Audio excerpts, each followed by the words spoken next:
Okay, so yesterday I did the first hour of episode 72 on Rich Prater's channel. Who's lying?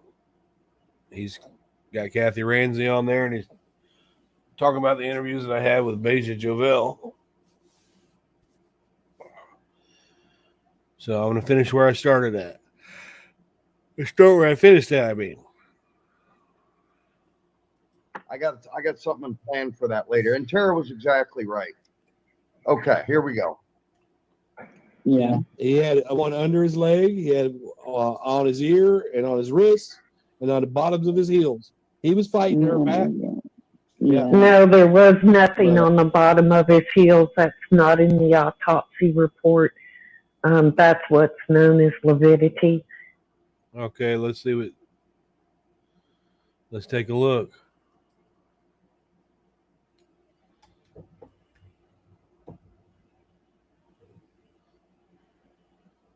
Let's take a look at that.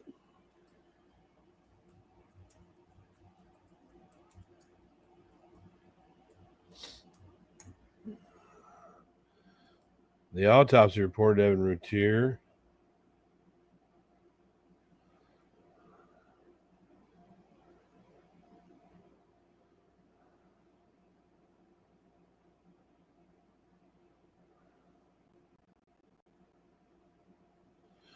Stab wound number 1.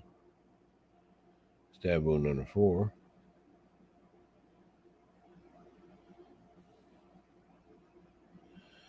The palmar surface of the left hand shows 2 1/16 inch areas of fairly round abrasion. Bluish contusion injures there. The right hand shows a similar blemish.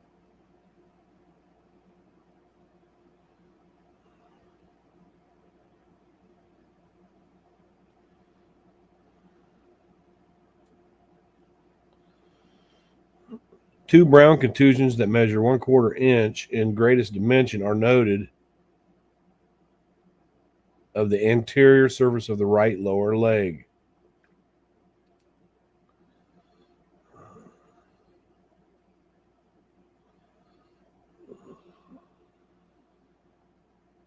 Reading through the injuries. Contusions of the left hip and lower right leg.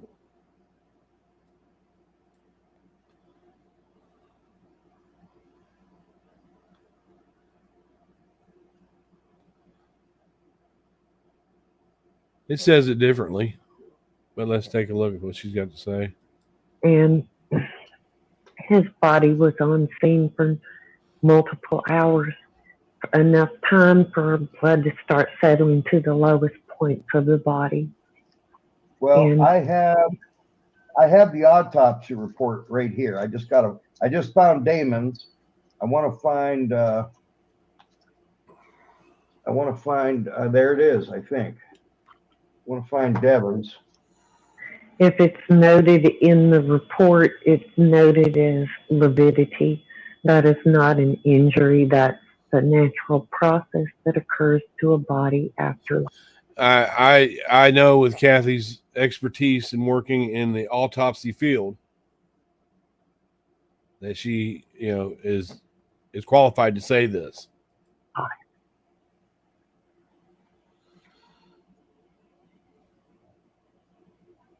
All right, external examination. 1 second here.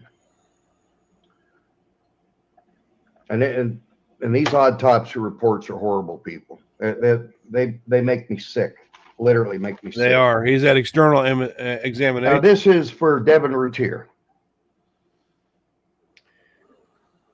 First of all, they don't have a time of death for Devin Routier, which I always felt as though was a mistake. Yes, he pretty much died instantly, but they didn't. There are ways to find out the time of death, and they didn't even look at that. And that is imperative in this case, in my opinion. Well, because if you know, the thing of it is you can only guesstimate. Let's say she made the call at 2:31 a.m.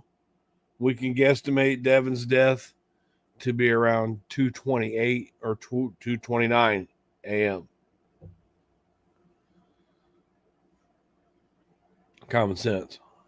Since he died almost instantaneously, if we knew his exact time of death, it would really straighten things out, I think, with, some of the allegations and speculation as to. Not really. I'm giving her the benefit of the doubt. I'm assuming that Damon walked over to her, woke her up. It took her a minute to go toward the utility room, another minute to turn around and come back. So I would say about 2 minutes is all it should have took her from the time that Devin was stabbed to the time she reached the phone. That's just my assumption. As far as to what had happened. But they didn't even do that. And they also didn't take. Also, now we're going to talk about how wrong the medical examiners are now, right? Because they must have been lying too. Their fingerprints. And in 2000, sadly, and I talked with Darlie about this, and it just broke her heart. And Darlie claims she doesn't know. She didn't know that they were going to exhume her children. She didn't know that till afterwards. This was still Rich. She actually broke out with a horrible to see. We were actually talking about their how they were exhumed in 2000 to get their fingerprints. They were able to get some, but they weren't able to get them all. The vault and the coffin had flooded, even though it was guaranteed not to. Yeah, when you stand over that vault, like when the people that go there, it's next to that tree. When Beja and I were there, it was muddy and wet. It seems like it's always, because there was very little rain in Rowlett that day. There's a little bit, but not that much. And, you're sinking down into the thing. It's because of the roots of that tree that's causing it to do that. It's probably full of water right now. And to not get graphic about it, they were in water, and water does damage. And they removed their hands to attempt to get fingerprints, and they didn't get what they wanted, what they were hoping for, because there was just too much water damage to the remains. And that's without getting graphic about it. Getting graphic, the water would make it loosen the skin. It basically emulsifies after time, and their hands were held together, so it emulsified all the prints. It says here that the body is identified by a toe tag. Photographs and fingerprints are taken. The body is not embalmed. The hands and feet are bagged. Now, that's very common, especially in a homicide investigation, as far as the bagging of the hands. The body is received in a body bag in a white sheet. The body is wearing one Power Ranger pair of shorts. A Power Ranger pillowcase and pillow are submitted. Also noted is one black and white bed cover. All these items are retained. Left on the body is one cloth necklace with beads and a metal shark tooth-type pendant. The body is that of a well-developed, well-nourished white male child appearing the stated age of 6 years. The body measures 46 inches, 116.8 centimeters in length, and weighs 46 pounds, 20.9 kilograms. Rigor mortis is generalized, and the postmortem lividity is purple and blanching. On posterior aspect to the body is cool to the touch. The scalp hair is brown. No beard or mustache are noted. The irides are blue-green with no petechiae noted. The teeth are natural. The neck, chest, and abdomen and back and extremities are unremarkable except for the injuries noted. And then I'm not even going to read that other line. It's not important. Hands and feet. When one of my good friends was raped and murdered when I was 15, Her hands and feet were bagged once they removed her from the body of water. I thought now there's a body of water in this one. Now I didn't know there was a body of water involved in this Laura Lee that he knows. There's another Laura Lee that was happened to be 15 years old that was happened to be kidnapped from her home and never brought to justice. But that's a different Laura Lee. I looked at it. There's nothing on the case that he's talking about. I don't want to go so much to, keep saying he's getting these records or whatever from that case from the 15-year-old he knew. That she was in for 3 days. The body is received in a body bag on a white sheet. The body is wearing one Power Ranger pair of shorts, and a Power Ranger pillowcase and pillow are submitted. Also noticed is a one black and white bed cover. All of these items are retained and left on the body. And also left on the body is one cloth necklace with beads and a metal shark tooth type pendant. And you can actually see that in the autopsy photos. Can you just scan down and not read us the whole thing and just... Oh, God, are you trying to get him to make it quick? You're trying to get Rich to make it quick right now. Because you just don't want to hear somebody else talk. He needs to make it quick. Yeah, we don't want to hear any of the other stuff. We need to get right down to the part of the autopsy. You're talking too much, Rich. Yeah. Now go ahead and ask Kathy a question. That's pretty fucking rude, Kathy. And down to the section where they have injuries listed and see if the heels are listed.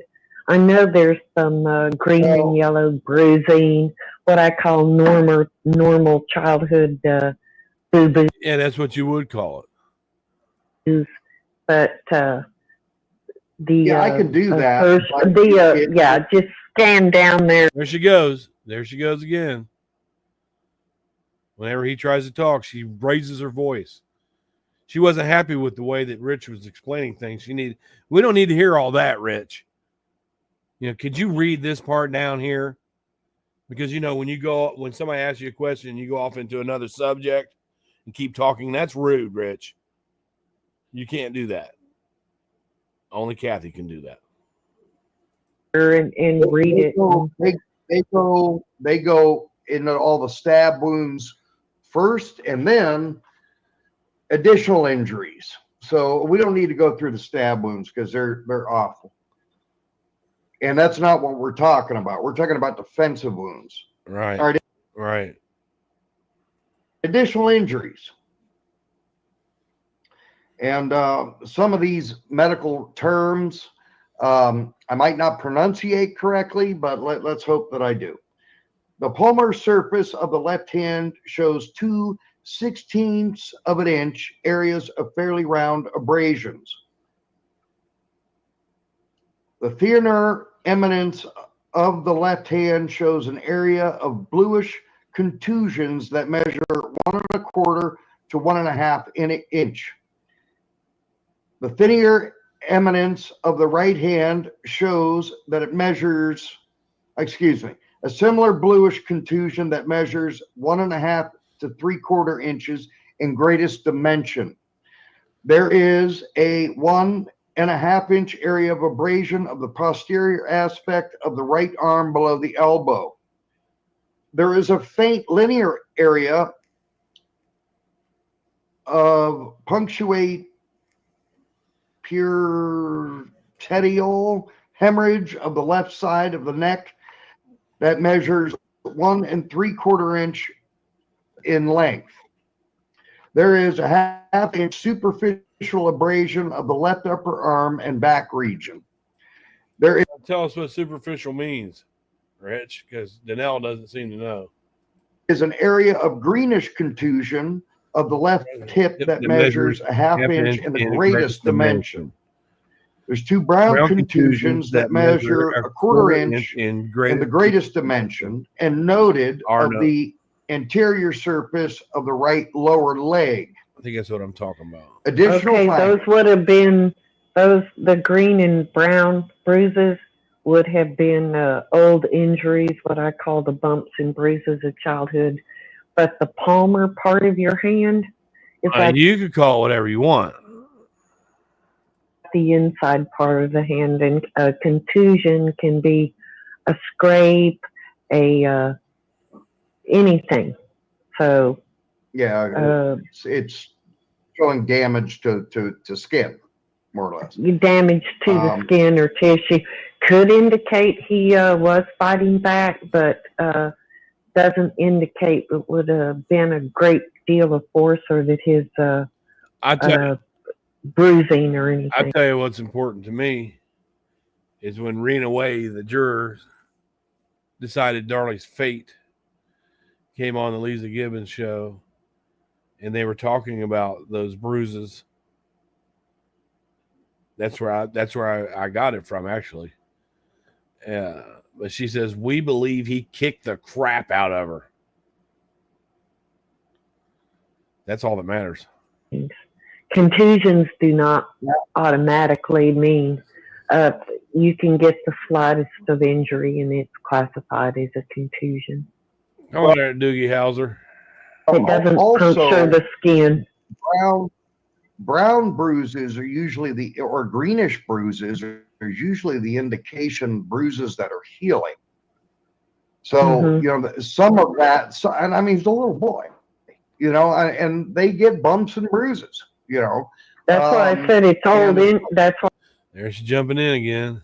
I said it's old injuries. It's an indication, the coloration.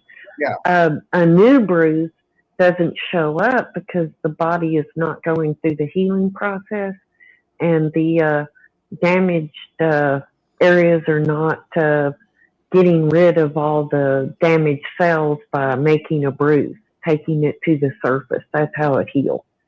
And so that function doesn't go on. So if you can see a bruise on his heel, then those bruises would have occurred prior to his death and not within minutes, because in order to have caused that kind of purplish, it would have been like car wreck. First she said it's not true, and then now she's saying if you see it. Kind of force. No human can exert that kind of force on another human or on themselves and it show up like that within minutes of your death. Thank you, Nurse Ramsey. All right, now what's here's on another his heels is all avidity. Other injuries. That's important. It's an abrasion of the right posterior forearm. There's a contusion of the finior immense of both hands. Oh boy. I don't know what that means. Abrasion of the left palmar surface of the hand, which we were talking about. Linear abrasion of the left upper arm and back region. Linear area of pedicle hemorrhage of the left side of the neck. Petechial hemorrhage. Okay, and then contusions of the left hip and right lower leg. I'm not seeing anything in here about heels. So, no, and I don't see anything about heels either. So I must have assumed that the lower right leg, the two contusions there, were on the heel. Oh, and I have these. I have all this stuff, and as a matter of fact, we're going to get right down to it. You know, I mean, you can have. I'm looking at it too. These are all Darlie's files, case files, investigation, everything. That's not very many. Actually have another one of those too. With there you go. That's better. So I hate to ask for more, but I really wish they had photographed those contusions and things that they found on his palms and on his hands there, because the general contention through court was that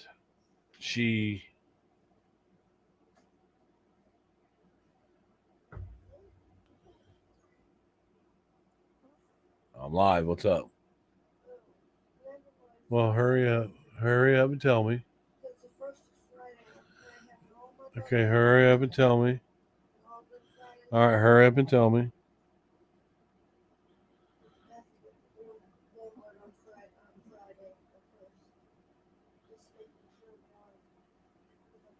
Yes. Okay, I wanted to see those contusions in writing, and I don't see it written like that. You can interpret it that way, but I guess since I made an incorrect statement that Darlie or that Devin had bruises on his heels, that we should just let her out now. We should just fuck it, let her out, and shut down all the groups. The thing of it is, the jurors felt like he was fighting back through the evidence and testimony that they heard. They felt like he was fighting back. Now, let's not play semantics, but it's good. See, I'm not going to be irritated by that. Would be an indication of, like, was he making a fist, and is that from his own fingernails, leaving a linear contusion across his palms? Well, they also should have taken their fingerprints, and they didn't do that. You know, they would have taken that is absolutely ludicrous. That's not protocol at that time to do that. That doesn't mean that they shouldn't have. I feel like if they were doing a thorough investigation on that part, I give them credit for it. They should have taken Devon and Damon's fingerprints. Had they done that, they would have been able to rest in peace and not be exhumed and have their hands cut off. It's like, can we even rest in peace without being sliced up? I mean, that's the bottom line on that one. They did not take both of those little boys' fingerprints, especially with a double homicide and an attempted homicide. And they don't take their fingerprints? Are you kidding me? They didn't take fingernail samples? I believe they took clippings. They took Darlie's clippings. Anyways, I'm not sure. But yeah, he's right. They should have done that. But them not taking the boys' fingerprints doesn't make Darlie innocent or guilty, if you really think about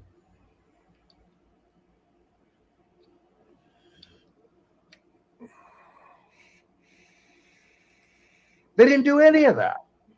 And well, I mean, especially when they know that there's a bloody fingerprint, then he's going to definitely need all the fingerprints of the members of the home, especially if you suspect. That makes sense. I agree with that. Not everything's perfect. But I agree that especially like she said, with 85J and being there on that glass table, they should have. Unless they didn't locate it until after the boys were gone. But they still could have went to the hospital and taken their prints, and they should have. That would put a lot of things to rest about 85J today that we have. The mother, what if that really was a child's print? Then that would just strengthen the case for that one of them, she was chasing him around to stab him a second time. The bloody print would become a different view of evidence if you could prove it. But instead, we get supposition. I don't think she had to chase him to stab him the second time. My theory, my belief, and my speculation and my opinion is that once she took that sock down the back alley, she came back over to the sink. She could have been pulling her stuff out, like Veja said, but I don't see how that would help. But I think that she sliced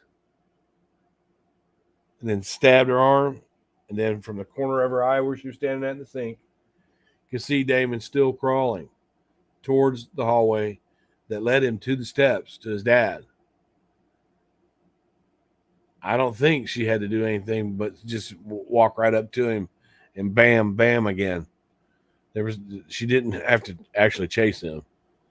An expert that says, "Oh, he said it's a child's print." You can't classify the sex. No, they said it was a juvenile print. Or the age or the whatever. Just how you can tell by the size of the finger. How how much of the print you have. Well, there's been other certified experts that looked at that print, and they know damn well it's not a child's print. So it says that in their report. It's damn well not a child. He said a juvenile. He said it appears to be a juvenile. That's why he says the way Cron said it.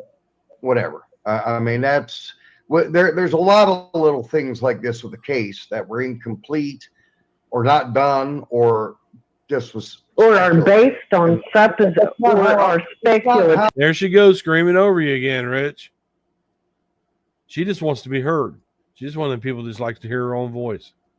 Yes. That's not how to investigate a homicide, let alone. Well, it was protocol, and they weren't. I mean, they should have.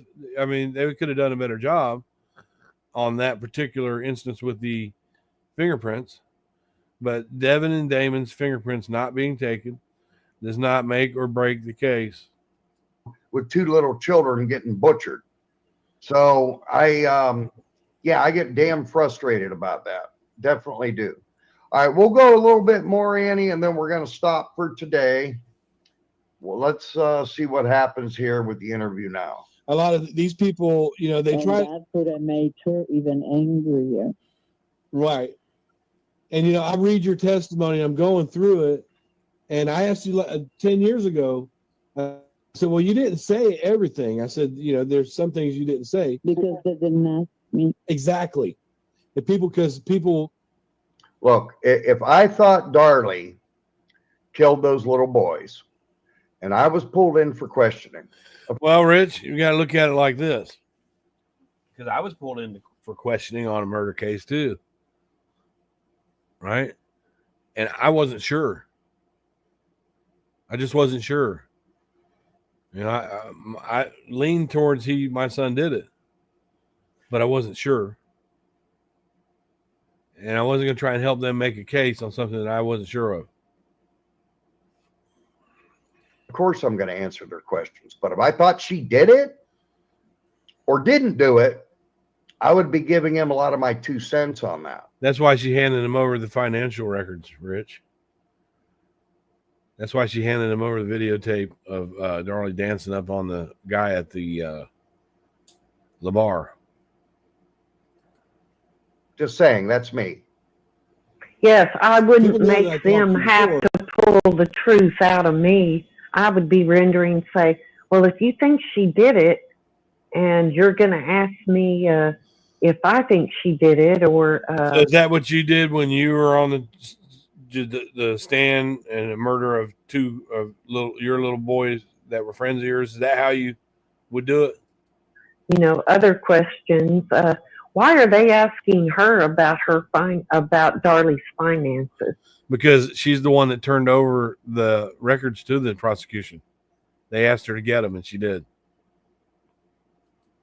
Just because she's a friend, because your friend doesn't have access to your bank book.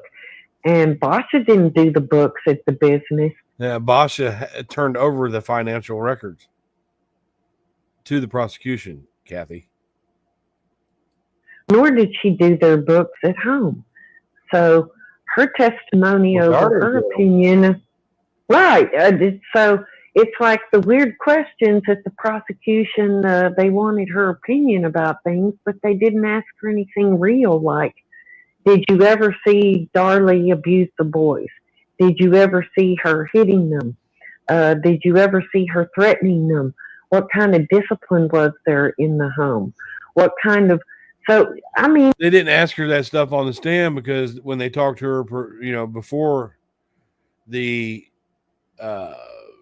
trial, when they talked to her, prepare her for the trial, Beja likely told them, I've never seen her put her hands on those babies because she's never has.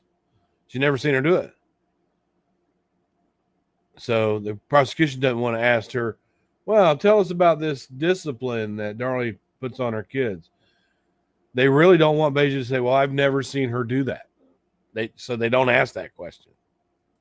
Something logical that someone would have seen on the outside as a friend that there was some danger to those children, or But they did discuss the elevating stressors that Beja witnessed Darlie going through. They did discuss that. that Darlie was not a good parent, but instead all we get is this supposition. You know, in my opinion, Darlie was a normal parent. She's not a mom that I wouldn't allow my kids to go over, but I wouldn't expect her to be handing them weed and Zimas. That's something that we all didn't know about, didn't consider. But I think that Darlie was a normal, loving mother until about 2 or 3 weeks before the murders. I don't think there's anything in her past that indicates that she's a shitty mom. But that doesn't mean she didn't kill her kids. Impulse control. She had this impulse. She wasn't able to control it. Intermittent explosive disorder. Impulse control. Example of her impulse control. She's sitting on the stand fighting for her life. The whole world thinks she killed her 2 kids. Right? She's sitting on the stand, and Toby Shook said something. She goes, liar. Then he said something else, and she goes, liar, liar. She can't even control her impulse to not say those words, not show anger while she's fighting for her own fucking life. Impulse control is very important. Darlie lost it that night. And you can snap and then snap back. There are people out there that literally, and I've had it happen to me. You get so mad that you literally see red. Everything's a red. I mean, it's a red tint. It's because your blood pressure is so far up that your veins are popped in your eyes. And I have seen red. That is a lack of impulse control when you get that mad. But then you'll have the episode where you see red and you're so mad, and you might act weird or strange during that event where you're in anger mode, seeing red, but then you can pop right back out of it. See, I've been known to surprise people. Like when I had Darren Gross on my channel, everybody expected me to chew him up and be mean to him. But the supporters were very surprised at how I handled that. I wanted to have respect. He was respecting me, so I respected him. That's the way it works with me. And most of this, like I said, I'm not going to call her a liar because she was traumatized when what happened. She didn't know how to You tried to call her a thief. process it. And I think a part of her thinks that Darlie is innocent because she realizes that the prosecution. Now see, earlier in this, you were saying, how could she tell us what Darlie thought? How does she know what Darlie thought? But now look at you. You're trying to tell us what Beja's thinking. Didn't ask her other questions because because they were. There you go, Rich. She's just gonna yell right over you. You just gotta fucking shut up and let her talk, man. What's wrong with you? Afraid. On the lost interview that Bryan has with her from years ago, which was a phenomenal interview and podcast. I can tell you that the Rowlett Police Department has a copy of that. I know that.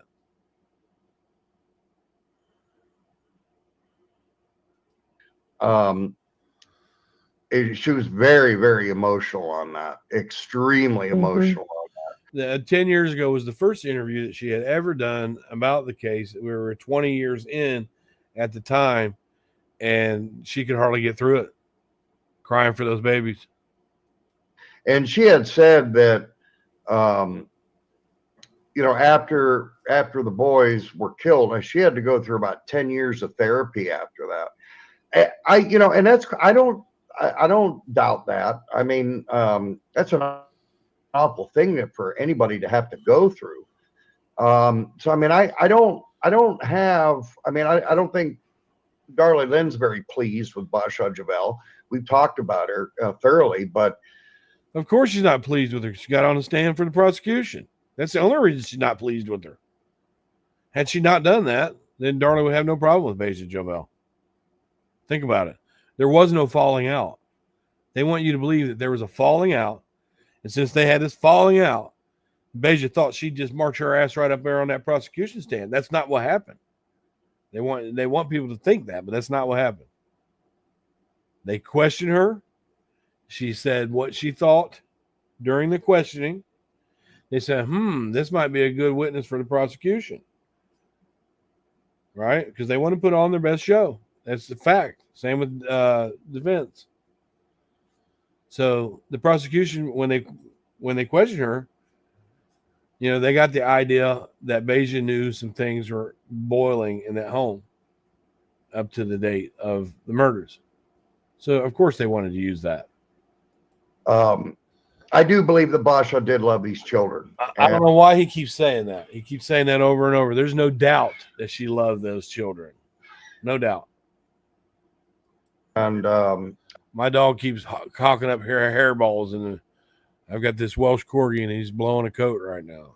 I think this was also, she's victimized because of it, and so on and so forth. But there's other stuff that's in the background that we're digging into and we're looking at. So let's move a little bit forward here. And I said, well, Beja said this, and she was there, and then, well, how come she didn't say that on the stand? I said, because she still cared for Darlie. She was only going to answer what she was asked. Yeah, I couldn't say anything other than answer questions. Right. So they didn't ask.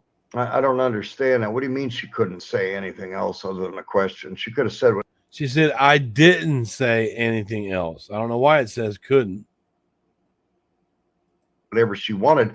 And anytime you're under interrogation, or there was a part of her testimony where she started to get into something, and Toby Shook said, well, we're not going to discuss that right now. I forget exactly what that was, but it's in there. Questioning, they kind of want you to hang yourself. They want you to talk. They want you to share. That's they're watching you. They're watching your movements, your body language, how you're saying during interrogation. Okay, I agree with that. But we're talking about she's on the stand. Things, if you make sense, they want you to talk. They're sitting there, so I don't know how she can say she couldn't say anything other than the questions. I don't. Okay, I couldn't say anything other than the questions. All right, maybe she was told that. Maybe she was told, just answer the questions, keep them short. She might have been told that. Or maybe she literally couldn't say what she was thinking because Darlie was still her friend. I don't understand that. Well, I don't think that the prosecution just randomly picked her and said, let's get her to testify without questioning and talking to her first. Right. And once they questioned and talked to her first, they got some good insights on Darlie's emotional level that was coming up to the date of the murder. They could see that things were escalating. As soon as Beja told them, my mother and I knew there's something bad was going to happen in that house that night. They're very interested in what she had to say. They're very interested in having her as a witness because they need to prove that she did this. They need to prove that. Yeah. And the type of things that she did testify about are not anything that indicate that a person would commit murder. Oh. It was Barbara's personal feelings about Darlie, that she shopped too much and spent too much money, but she didn't give any real evidence. And all of this stuff that she has testified, or not testified, but spoken about since, has been post-conviction. So her reality and her perception of things has changed over time simply because the information... Well, okay, so can you talk about anything like Rich? He doesn't talk about anything that happened after the trial. everything that he speaks about is all stuff that happened after the trial. He wasn't there during the trial, didn't know Darlie beforehand. Right? She's been given has changed over time. A lot of this stuff she did not know about at the time that she testified. Right. I agree with that. I agree with that. But I think she was pretty aware that she was going to testify for the prosecution. Yeah, especially when your subpoena says you're hereby called by the state, not the defense. Unfortunately, she wasn't aware that she could take the constitutional right to the Fifth Amendment. If she wanted to. Maybe she didn't. Maybe she felt like there was nothing to hide. If they would have had Darlie's friend, maid of honor, person that worked with them, get on that stand and the prosecution asked them a question, and she took the fifth, then you'd have a real fucking problem for her innocence. If she took the fifth. Because she's only there to discuss how she knew Darlie, how well was Darlie with her kids, what do you know about these? She wasn't there being asked about a surveillance tape. So if she would have took the fifth, Kathy, Darlie would be dead by now, probably. I mean, the cops had no problem with it. And if she thought Darlie was guilty, she would have been volunteering more information or been... There you go. There you go. You tell them what she would have been doing. We know that she helped the prosecution. She would have been doing this. You can't, and earlier you can't tell how somebody's thinking or what they're going to act, but when it's convenient for you.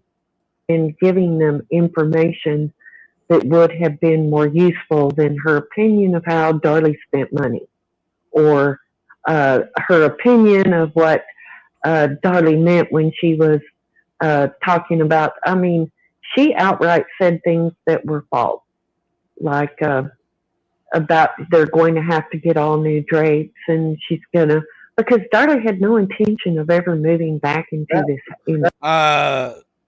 I don't remember her saying anything about having to get new drapes.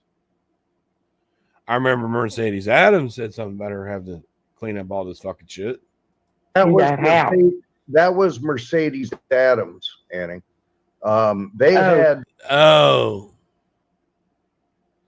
And Mercedes Adams didn't say anything about the drapes, right? The story is, and this is what was written, and this is what I've asked Mercedes Adams this myself. She's still on Mama Key's list. All right, when I asked Mercedes Adams this myself, she denied it and then blocked me. But what was reported, and I believe it's in the book that Tara, Mystery Maverick, uses to show innocence. It was reported in the book Hush Little Babies that when Darlie was going back to the house, Mercedes lived across the street, and she wanted to walk in with Darlie to be sure she was okay.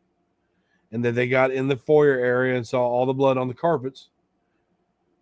And Darlie just was looking around going, oh my God, looking at it. And then that's when Mercedes asked her, do you have anything you need to tell me?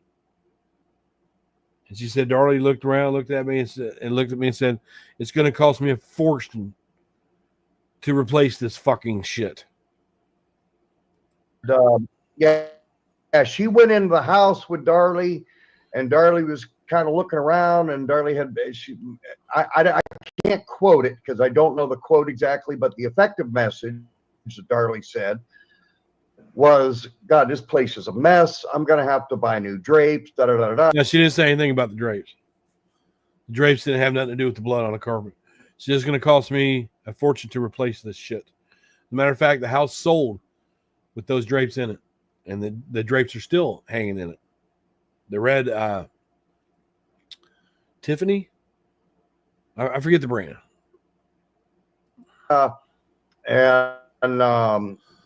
And Mercedes Adams said something to the effect, geez, Darlie, is there something you want to tell me? Because evidently Mercedes Adams was a little bit taken back by the fact that Darlie's emphasis was on wanting to clean the house and not what had just happened. Now, she asked her that first, according to what Mercedes says. You know, Darlie was looking around, looking kind of huffy puffy at the stuff, and her behavior struck her as kind of odd. So she asked her, "Is there anything you need to tell me?" Just like, you know, Beja recognized that type of behavior too. And Darlie just looked at her and said, "It's going to cost me a fortune to fix all this fucking shit." I don't really think that that's that unusual, to be honest with you. I just don't. I mean, she never said if Darlie was talking about the boys prior to talking about the drapes. I'll bet she was. I don't know that. I don't know that. I've never asked Well, and I Darlie hate about to it. say it, but that's something that a crime victim's family has to deal with in the aftermath of something like that. So should she have walked in, broken down, and not been able to cope? Or could she have said, if it was my first time going back into the scene, I would have been a little more emotional about what happened in there as to what it's going to take to replace it. oh God, we're going to have to clean up this whole mess. And that took Mercedes back, and she never, I don't think that she really ever thought that Darlie was guilty, but she felt like that might have been an inappropriate thing to say. Well, hey, by not focusing on the boys and focusing on what you have to get done while she was at the house, they weren't going to move it back into it. They were going to have to sell it. So she had to go in there and you know, decide what. Well, I guess we got to pack up all of our belongings, order all this stuff to get fixed, and well, really, there's not a lot of stuff to get fixed. If you think about it, it needed carpet replaced. If they replaced the carpet and the sink, you'd never know there was a crime like that happened in there. and go on down the road. You know, you have to deal and you have to cope, and just trying to get on with the everyday things. But what Darlie said was, "This is going to cost me. Cost me. This is going to cost me." What was Darlie worried about when she went back to the house? Fucking money. Money. Like I said, Well, there is I wanna no share- handbook for grief. Look, he's trying to speak, and she raises her voice above him. Or how you're supposed to handle it when She you've effectively shuts Rich up. been the victim of a crime. Well, I want to share a personal story of mine that I've never shared online before.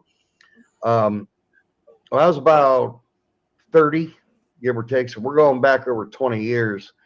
One of my very good friends had hung himself and died, and his mother had called me, and well, you can imagine all the pandemonium that goes on with all that. And he had grabbed a bed sheet out of his bedroom and went into the garage and hung himself from the garage rafters. And when his mother found him, he was clearly deceased and blue and everything that goes along with that. And she asked me to come over to her house to talk because she wanted to know, you know, if there was something going on she didn't know about, you know, and rightly so. And I did what she asked. I went over to the house and we got to talking. And really an awful time in my life because that was right about the same time my second wife committed suicide. And it's a time that I don't really like to talk about or share, but you know, I mean, Darlie Lynn knows all about these stories because I've shared them with her. And when we were talking that evening, I had asked his mother, would you be interested in selling me his truck? I admit it, I should not have asked a question like that, and I regret that horribly. I just wasn't thinking about that, you know, because I wanted to get I mean, I had a vehicle, but I wanted to get a truck. And I had asked if I could purchase that truck from his mother. And they got pretty damn upset, but and they should have gotten upset. Okay. The point I'm saying is sometimes we say things we don't mean any harm by it, because I certainly didn't mean any harm to that family. We say things that aren't taken right in these, these types of catastrophic events. You're just not thinking right, Well, they hadn't moved on to the point where they had were coping with letting go of sentimental things. Okay. All of his possessions and everything right then, they were not thinking of that. But They were not thinking of the possessions. She was thinking of her possessions during the fucking 911 call. There's nothing touched.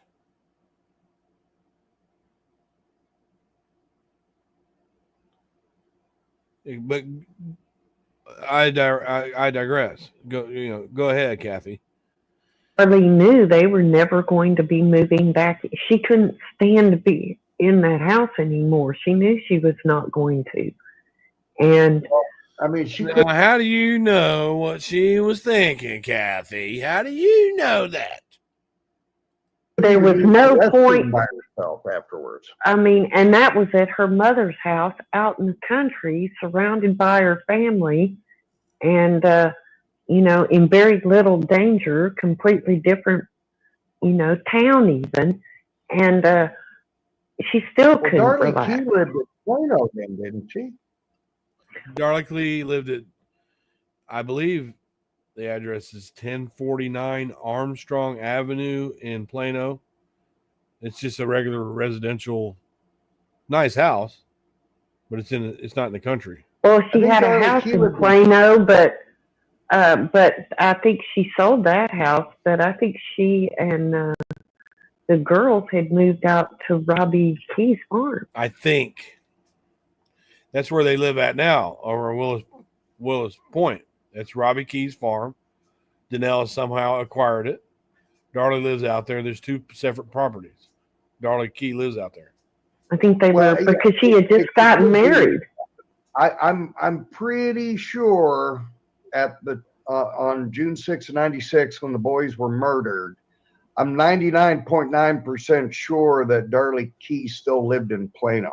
She did, and Rich is nicely protecting her, because if you remember, Darlie said that she did the silly string party because they had already passed out the invitations to the kids, and the invitations were the party was to be at Mama Darlie's house.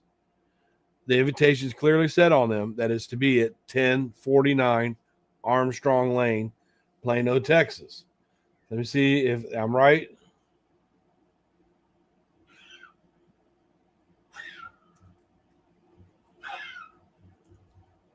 Don't pay no attention to my dog. He's blowing his coat and he gets it in his mouth. The corgi's got little short legs and the hairs is flying up in his mouth. Let's see what we got here.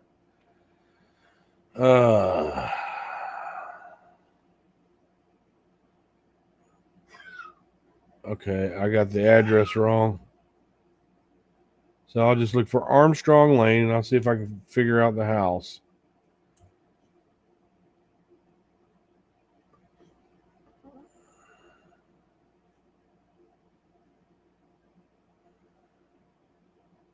Here it is. I am right. It's 1409 Armstrong in Plano, Texas. Right now, you can see there's a video out there of Mama Darlie and Dana in the driveway. It's on. I've got it, and they're packing up stuff. They're talking about the crime. But let me switch over to share the screen to this real quick. I'll turn this off. Let me stop sharing. Stop the sharing there, and let me share this.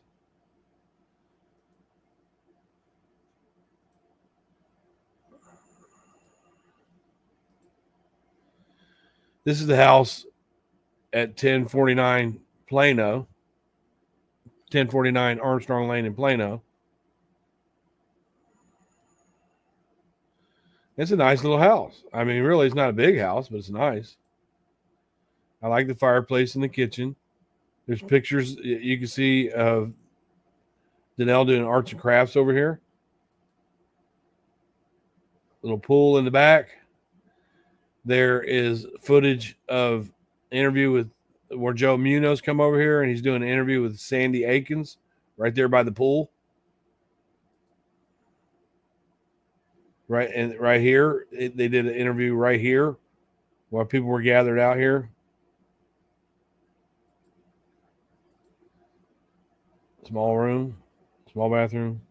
That's a nice little house. I like the way that's set up. It's 1049 Plano. Let me get back over to sharing here. Let's stop the screen, and we'll go back to the sharing of it again.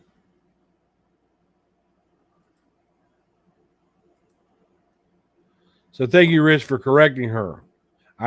I think it was cool the way she said, "Oh." Matter of fact, let's play it back a little bit. I think they were because she had just gotten married. I'm pretty sure at the on June 6th, 96, when the boys were murdered, I'm 99.9% sure that Darlie Key still lived in Plano, because there was a big ordeal about how long it took Darren to take Dana home on the night of the murders. That should have taken 15, 20, because Plano's right next to Rowlett. You know, it's not that far. A trip that should have taken 15, 20, 30 minutes ended up taking significantly longer than that. And there was speculation that Darlie Lynn got pissed off because it took Darren so long to get back. I never talked to Darlie about that, so I don't know. So, but that's so Kathy was wrong, and Rich just politely corrected her, and she's finally shutting up for a second. The speculative hearsay on that. So I don't know if it's true or not. But anyway, well, and I thought he took her to her boyfriend's house and not to her mom's. No, so he wouldn't. Dana did say that the reason she wanted to leave that night is because she wanted to be with her boyfriend. Darlie said she asked Dana to leave because she wasn't feeling well. Now, there's nowhere else in that testimony or that date, that describes Darlie as I wasn't feeling well, except for when she wanted Dana to go home. All of a sudden, she didn't feel well. And Dana gave a different story as to why she wanted to leave. She wanted to be with her boyfriend. Have been going to Plano. I think they were fighting, and she didn't want Dana around to see it. I don't know. Like I said, it's all speculation. I don't want to get into Dana's personal life. I don't think it's appropriate, and it doesn't have nothing to do with the case anyway. This is all I'm going to say, because I talked to Darlie about the part of Dana going home thoroughly. And okay. So he didn't. So she did go to Plano. But what he did after he dropped her off is unknown. We didn't talk about the towns. I asked her why she sent Dana home that night, because, on one account, it stated that Darlie didn't feel well, and on another account is that Dana wanted to see her boyfriend. Yeah. Darlie told me that Dana wanted to see her boyfriend. Darlie told me she was not very fond of him, and that she didn't. Well, Dana, I mean, we just had this discussion a while ago. Dana was living with her boyfriend at the time. She had moved in, and there was a big fight about her wanting to move. Matter of fact, Beja said Darlie Key beat her up because she wanted to move in with her boyfriend, and she did move in with her boyfriend. Really want him coming over there. And that's why Dana went home that night. Now, that's what Darlie told me. I mean, I know Dana. I've talked to Dana. She really, really a nice lady. Feel horrible for her. I feel horrible for all of them, but Dana especially. We didn't talk about the case. I mean, she knows what I do and why and da da da, but we didn't talk about anything on the case when I seen her and said hello and introduced myself and so on. So it wasn't the right setting to do that because it was at a family function. And, you know, I got to meet the family and all their friends, and everybody was extremely nice. And Jamie was there. Jamie was there, and Anna Sullivan was there. And they were all extremely nice and kind, very respectful. I really enjoyed it. I really enjoyed it. And pretty much the whole time, Dana, you know, was, you know, helping out, making sure everything was going to function right. She did a lot of stuff with the food, the setup, the tear down, you know, different various things. She introduced. I love it when he says different various things. That's his slogan. You need a shirt, Rich, that says different various things. It's just one of your things that you say. Me to her children, and I met all of her children. And so now I wanted to stop Rich right there because I'm looking at Barbara Jovel's testimony, and they just said, you know, or Kathy said, well, they didn't ask her any questions about how Darlie acted at home, stuff like that. But here it says, okay, what happened to Darlie at that time? She was nervous and depressed, and she fought with Darren a lot. She fought with Darren a lot. Okay, did you witness a lot of these fights and arguments? Arguments, yes. Okay, they didn't physically hit each other, did they? No. I've never seen them hit each other. And what are the arguments over that you witnessed? Money. Concerning what about money? Because money wasn't coming in and there was lots of bills to pay. There was just no money. There was enough, as Darren put it to me. Oh, I'm paying you by, and then Hagler ejects because it's hearsay. It was sustained.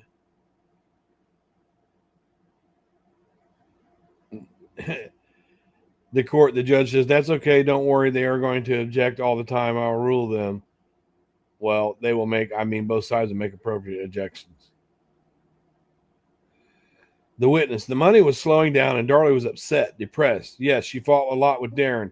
And sometimes she will become calm and things will be all right. And then it starts up again because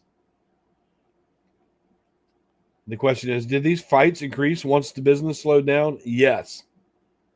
Okay, now, was Darlie Routier working up there full at the time? No, not really. She just comes sometimes. Okay, and what did she do when she came in there? What was her role?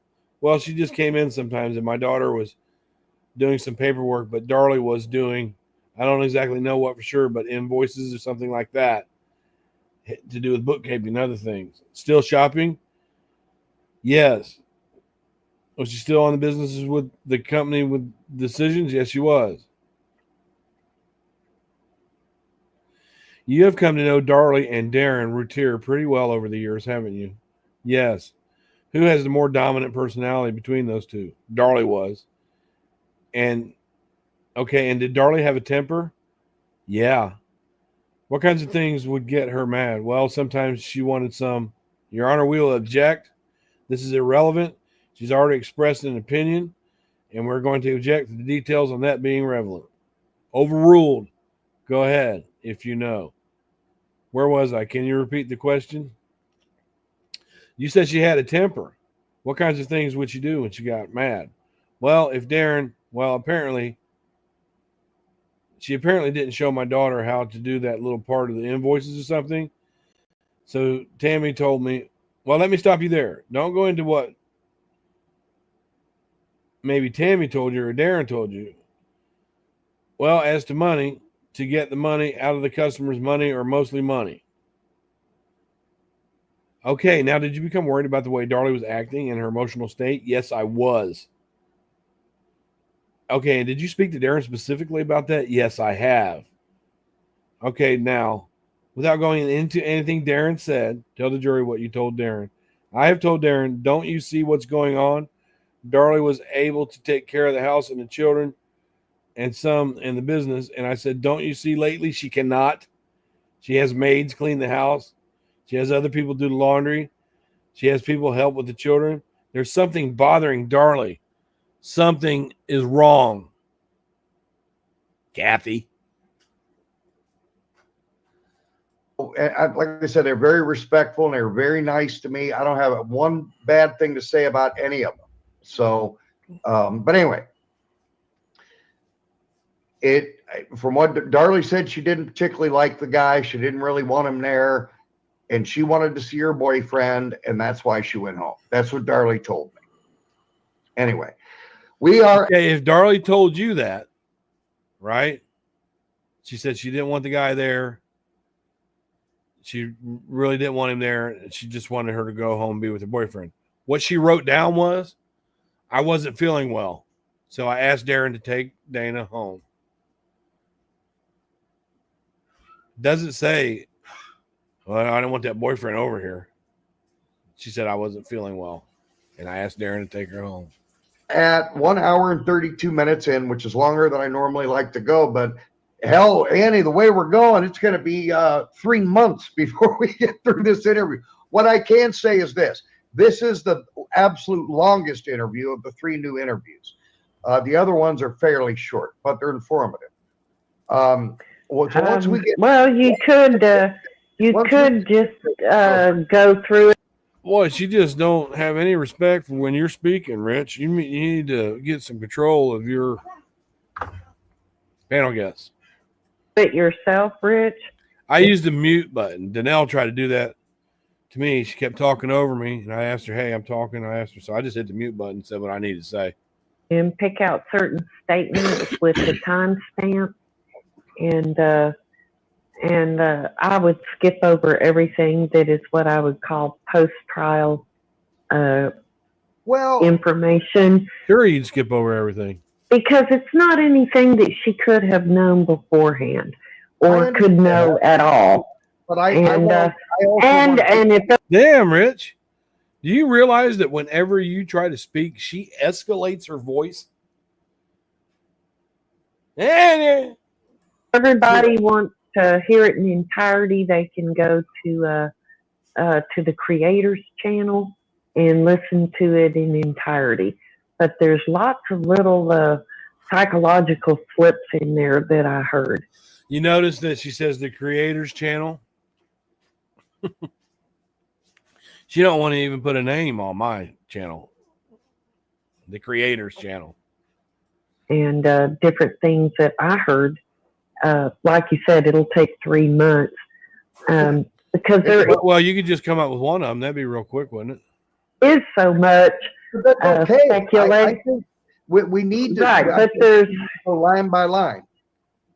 Right. It's speculation at the most is what I've come up with so far. And I have no doubt, right, and I have no doubt that that she is convinced of Darlie's guilt. Sure, she's convinced of it by what she saw, not by what she was told. But I don't think it's based on the evidence. I think it's based on supposition. And like I said, even the creator in Bryan, in questioning her, says things like, we feel. Well, you know, there's a reason justice is blind. She wears a blindfold because she can't interject her human feelings, emotions, or judgment. Well, the jury felt like she was guilty. Holds a pair of scales, and you have to establish what a fact is before the court. You can't take that fact and then... There she goes again, telling us what you can and can't do, and what you can and can't feel, and what you can and can't think. That she's got a bad problem with that. Interject a theory around it and expect that theory to be true. You have to prove your theory, and then it's no longer a theory, it's a fact. Yeah, whenever that prison door shuts at 11 o'clock at night, every night for Darlie, and it goes cling. That's not a theory. That's a fucking fact. And they never proved the theory. They were just willing to accept Davis like he was a witness. that what he said was evidence. And let me tell you, they keep on going on Davis. Davis is the middleman for the evidence. The investigators tell Davis the evidence. Davis goes through that evidence in court, and he presents that evidence the way it was told to him, the way it was shown to him, and the jury makes a decision based on the evidence that was presented to the prosecutor. He didn't come up with the evidence. it's not. Another problem that we really have here, Annie, on both sides, it's exactly what you just said. And you get the same problem even on the support side, because the investigation was incomplete. It wasn't incomplete. Could have been better, but it wasn't incomplete. They proved that Darlie committed this crime. And contaminated. I want somebody to try to question me on how they're putting 2 pieces of bloody evidence in one bag. I mean, there's film and pictures of it. Yeah, they did do that, but it didn't. There wasn't any transfer. There was nothing there that it hurt, but they shouldn't have done it that way. I mean, how can somebody say that's not cross-contamination? Because there's no evidence of cross-contamination on any of those items. Can somebody say that an investigation was done thoroughly and properly when you're doing stuff like that? Well, and especially when you enter into, how about especially when you enter into evidence a piece of glass that has no trace of blood on it, but supposedly came into contact with wet blood?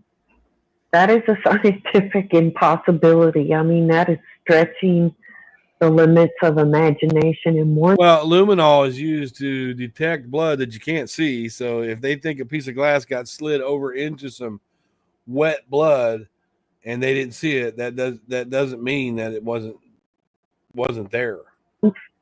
you catch an expert saying things like that, I like the way she keeps calling them experts. makes you feel like they might be kind of off the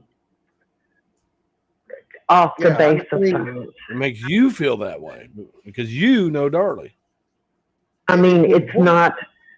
It's you have to be, you know, when you're an investigator, it's important to have good instincts. It's very important, and I think. Yeah, let's talk about instincts, okay?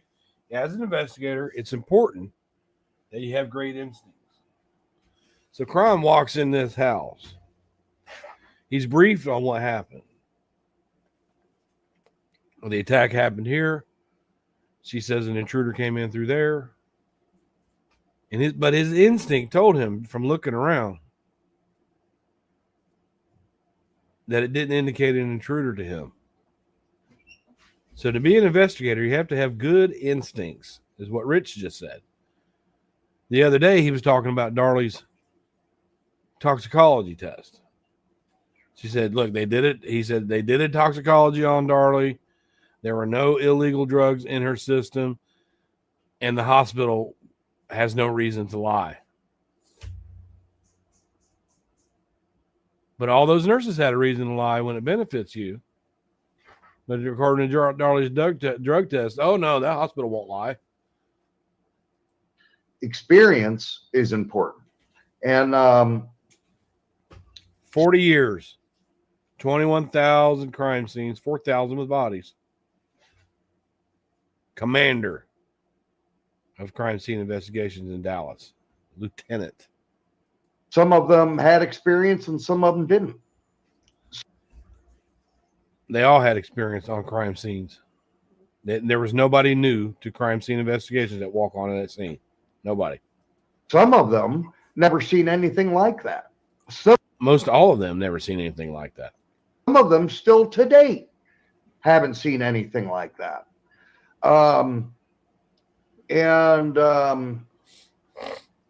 You know, the biggest thing about the trial that still really chaps my ass is how the lead homicide detective, Here we go. Detective Patterson, is pleading the fifth. Rich, you don't understand that then. You don't understand why he's pleading the fifth. And I'll go through this. Frustrates me about you because you keep on saying that he pled the fifth. So when Doug Mulder asked him, when you questioned Darlie at the hospital, was she on drugs? I plead the fifth. That didn't happen. When Doug Mulder asked him, when you went into the crime scene, did you see a bloody towel on the floor anywhere? I plead the fifth. That didn't happen. The judge suggested he take the fifth because he was accused of a federal crime in open court. Whenever someone is accused of a crime, first of all, you have a right to defend yourself against your accuser. You have the right to be represented by an attorney. The judge said, do you have an attorney for this? And Patterson said, no, I don't. And he said, well, I suggest, do you want to take the fifth on that subject only? You want to skip around this, but the only thing that they took the fifth on was the subject of the surveillance, and that's it. Frost wasn't even questioned at all about anything else. Patterson answered questions during the bond hearing and stuff like that. But even after, they made it clear that they could not ask him any question about had to do with that surveillance, Doug Mulder just dismissed him. No more questions. The idea of bringing him up there to do that, Rich, was to give the state of mind to the general public. It was sensationalism, theatrics in the court. What Doug Mulder wanted to do was plant this into the minds of people. And a lot of people said, well, the judge, and I don't care who said it. He's the lead homicide detective on a murder scene. And if you're pleading the fifth, you're doing something you shouldn't have been doing. No, he didn't do anything he shouldn't have been doing. He was accused of a crime, which isn't a crime, actually. Wasn't even a crime. So what was he doing that he shouldn't have been doing, Rich? What other questions did Doug Mulder ask him after that? Because he was free to ask him anything. Why did Doug Mulder choose not to question Jimmy Patterson too much about the case? Because he wanted to bring them on, have a little bit of dialogue that didn't mean anything, and then bam, you're going to jail, he told him, in open court. He exercised his right to plead the fifth, just like Darlie did. Darlie used the Fifth Amendment. She sure did. Why don't you tell us a little bit about that, Rich? Plain and simple. I don't want to hear this man of the year shit and, all that. You pled the fifth. Even the two New York City homicide detectives believed that trial should have been thrown out. Well, let me tell you what the two guys on the wrong man said. One guy said, in my 20 years, I have never seen a lead detective plead the fifth in open court. That's what the black guy, not Jerry Palance, the black guy. That's what he said. And then they just left it at that. They just said they pled the fifth. But they didn't tell them why. That the wrong man doesn't show why they pled the fifth. Now, I bet you if you ask that detective, have you ever seen a defense attorney accuse a lead detective in a homicide trial of a crime in open court? No. So if you go back and watch the wrong man segment, actually, I did a video on what he's talking about right now. All that guy says, oh, yeah, the two lead detectives pled the fifth. Didn't say why. So to the viewer, it looks like they called the lead detective up to the stand for the defense. And he says, yes, I'm Jimmy Patterson. I'm a detective, blah, blah, blah. And then he asked him something about the case. And he said, I plead the fifth. That's not what happened. That's what they want you to think will happen. But see, Rich, that look that you have on your face right now, about this whole pleading the fifth, that's what Doug Mulder wanted. Very effective attorney, isn't he? Because 30 years later, people are still buying into that shit because they don't look at the case. Because of that, and I believe that as well. Well, at that point, they should have, the judge had several choices. The judge had several choices, and giving them legal advice on the bench, I think is quite inappropriate. Oh yeah, okay, you're a nurse. Yeah, you think the judge is inappropriate now. Judges give legal advice on the bench all the time. I felt like he could have said, are you certain of what you want to do here? That's exactly what he did. Are you realized, have you consulted an attorney over you? And that's exactly what he said. If he said no, that he hadn't, then he'd say, I suggest you consult an attorney and then come back here. That's exactly what he said. Okay, he consults an attorney, and the attorney tells him basically what the judge does, and he decides. Yes, so in order, that's what the judge said. If you read it, she's making our point for us. I suggest you get an attorney. That means don't talk about this right now until you get an attorney. The only way you can't talk about this right now until you get an attorney is if you plead the fifth. Then the questioning has to cease on that subject. To declare the fifth. After he declares the fifth, he could have dismissed without prejudice the case and said this needs to be refiled once the decision. He could have. But he was not pleading the fifth on the content of the crime. He wasn't pleading the fifth on the crime scene, Darlie's statements, his observations. He was pleading the fifth because he was accused of committing a federal wiretapping in court. Use your fucking brain. See, if people don't know this, they'll fall into your trap here with this. That's a trap. Has been made about their testifying, and you'll have to pursue this in another court, the issue that is preventing their testimony. Once you have a decision on that and they're free to testify about this case, then we can proceed. Well, listen here, Judge Judy. The courts didn't see it that way. The courts saw it for what it was. They were accused of this crime. They used their God-given legal right to plead the fifth and consult with an attorney before they speak on that crime. Period. What you're saying makes absolutely no fucking sense whatsoever. All right there, Judge Judy? In other words, I think they taking the fifth because they feared that they might have done something illegal in bugging the grave. And they weren't sure. They didn't fear. They weren't sure. The laws back then are not as clear as they are now. Now we know from watching First Amendment auditors who go in post offices with the camera and they stand in public with their camera. We know that they're allowed to do that. The police can't do it. People make a living off of First Amendment audits because you're allowed to film in public. Darlie did not have a private setting. They didn't know. They weren't sure of the laws. So you needed to. Doug Mulder must not have been sure of the law because he sure would have looked that up and found out that you can't expect privacy in a public setting. Period. That's the way the law has always been. There's further shenanigans down the road because you have a prosecutor who had in his possession a film made from a car by police officers, and then you have a audio at the graveside bugging. So it probably would not be that difficult to sync them up.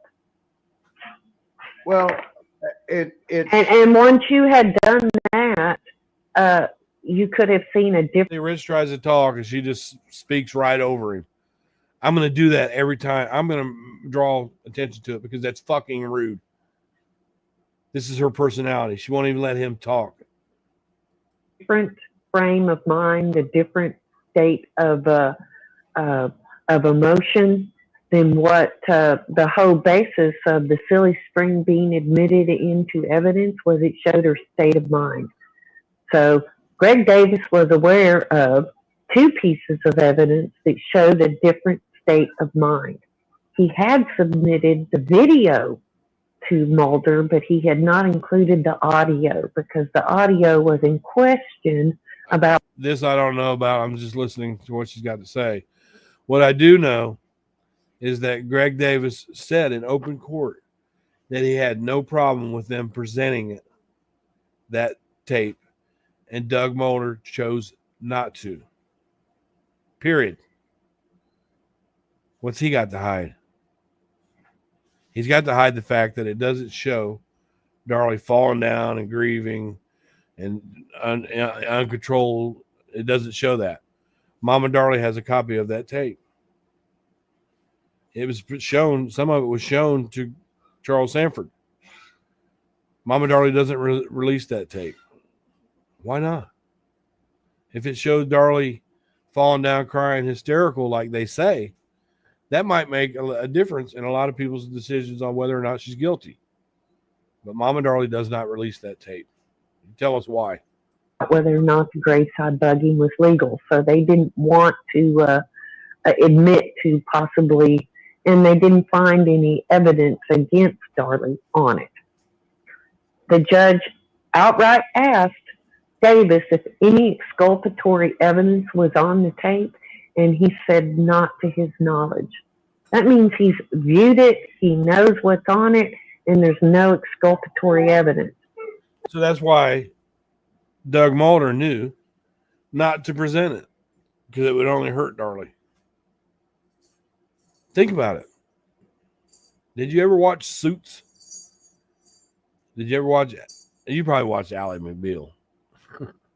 Any different state of mind than the one she was in when they had the party would have been exculpatory.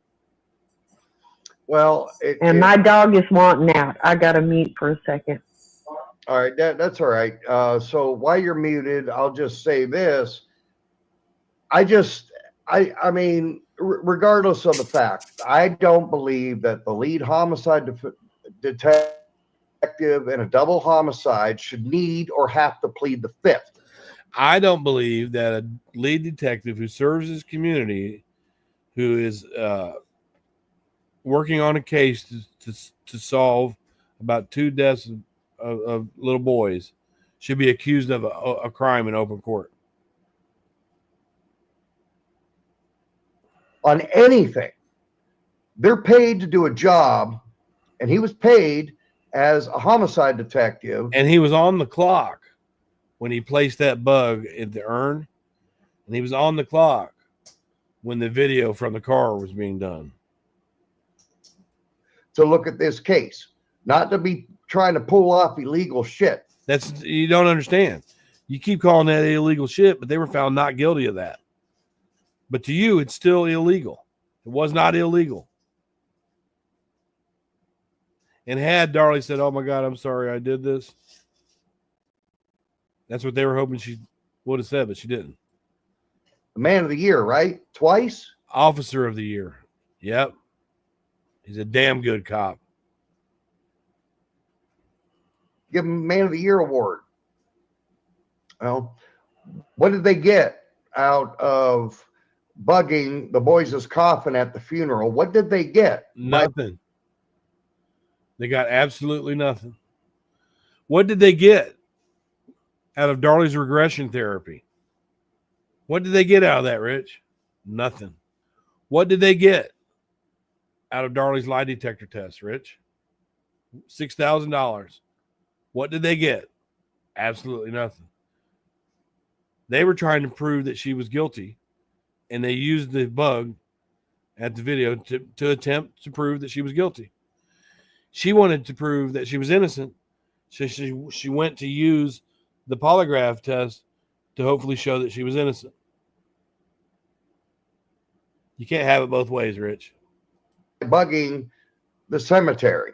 Evidently, they didn't get shit because if they'd Evidently, the lie detector test backfired in Darlie's face. That's why she never took another one. gotten something, you could bet the farm they would have used it.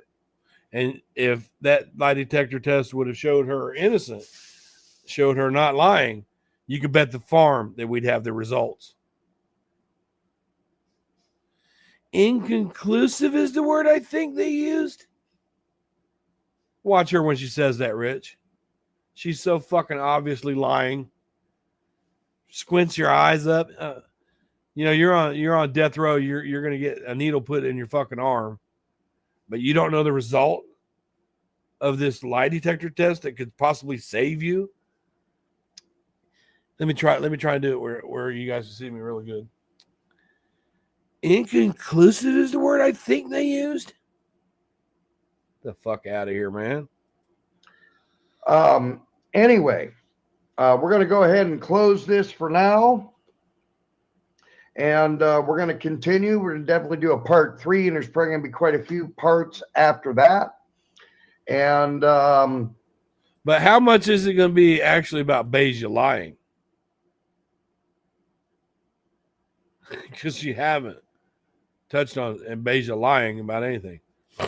I want to read a quote from the great President Thomas Jefferson, which is right above my shoulder here. And he said this when he was the president of the United States. When you reach the end of your rope, tie a knot in it and hang on it. I like that. And he also said, stay vigilant and question your government. And we're going to see all you folks on the next episode, on episode 72, where we will continue this. And have a great day, everybody, and a great, safe weekend. And we'll see you next time. And I'll give you a quote from the great George Orwell. In a time of deceit, telling the truth is a revolutionary act. Justice for Devon and Damon Routier.